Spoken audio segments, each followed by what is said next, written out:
If you watched my video on chords with sevenths, you'll know all about the power of chord 5 going to chord 1. This movement, known as the Dominant-Tonic Relationship, appears in pretty much any piece of music you hear or play, from the simplest folk songs and nursery rhymes to pop and rock and classical music too.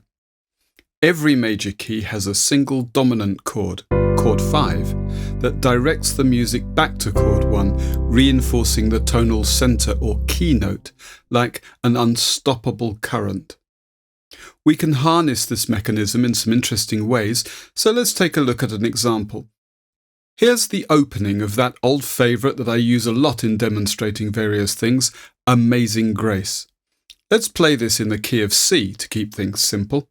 The song starts with our familiar dominant chord, in this case G7, that sets us up immediately for chord 1, the so-called tonic chord, which is C.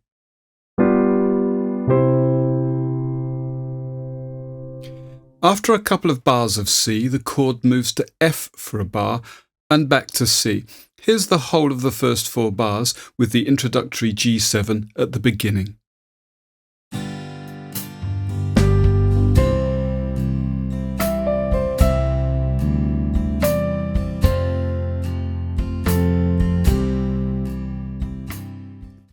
Let's just take a look at that chord of F once more. It follows a chord of C. You'll notice that C and F have a particular relationship. C is the fifth of F, as G is the fifth of C. C then is actually the dominant of F. So, if we made this C chord into a dominant, it would take us very nicely to F.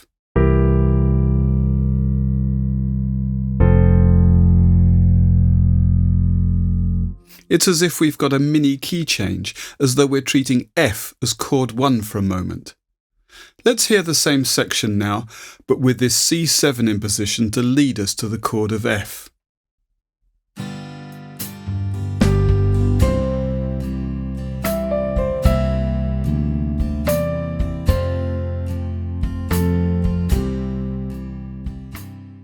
C7 isn't in the key of C, it's in the key of F, and a dominant chord outside the home key that's inserted to push the music on this way is called a secondary dominant.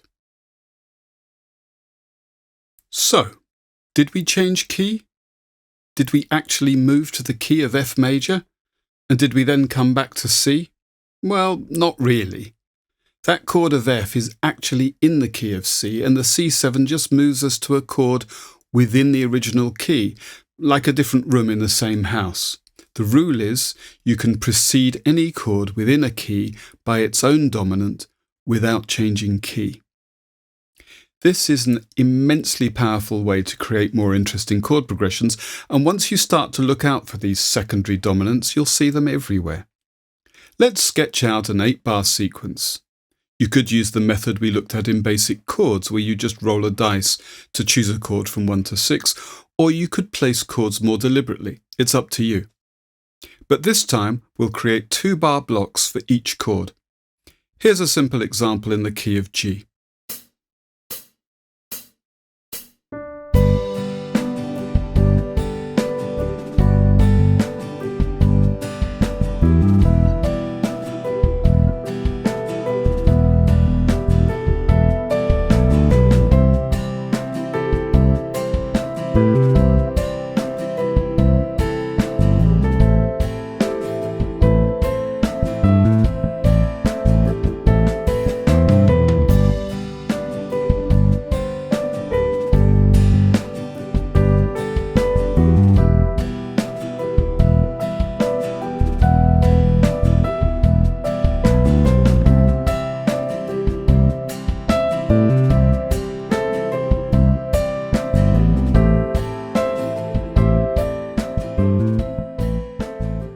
Now, if we take the second bar of each chord and replace it with the dominant of the following chord, we'll have this.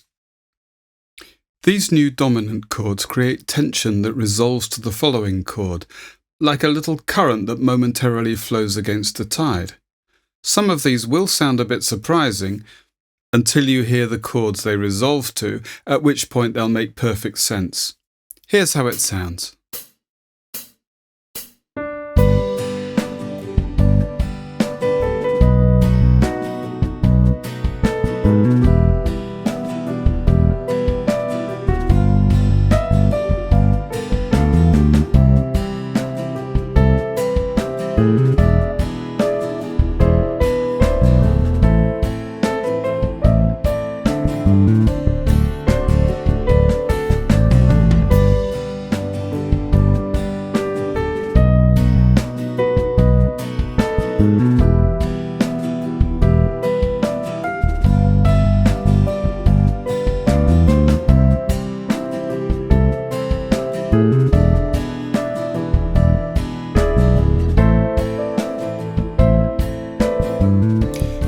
These new dominant chords are mainly outside of the home key of G, but you can hear how they all push us forward to the diatonic chords that follow them.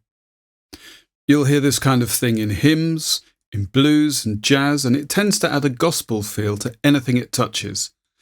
A little goes a long way though, and it's up to you to experiment, but a single secondary dominant inserted into an otherwise mundane progression can really make a difference.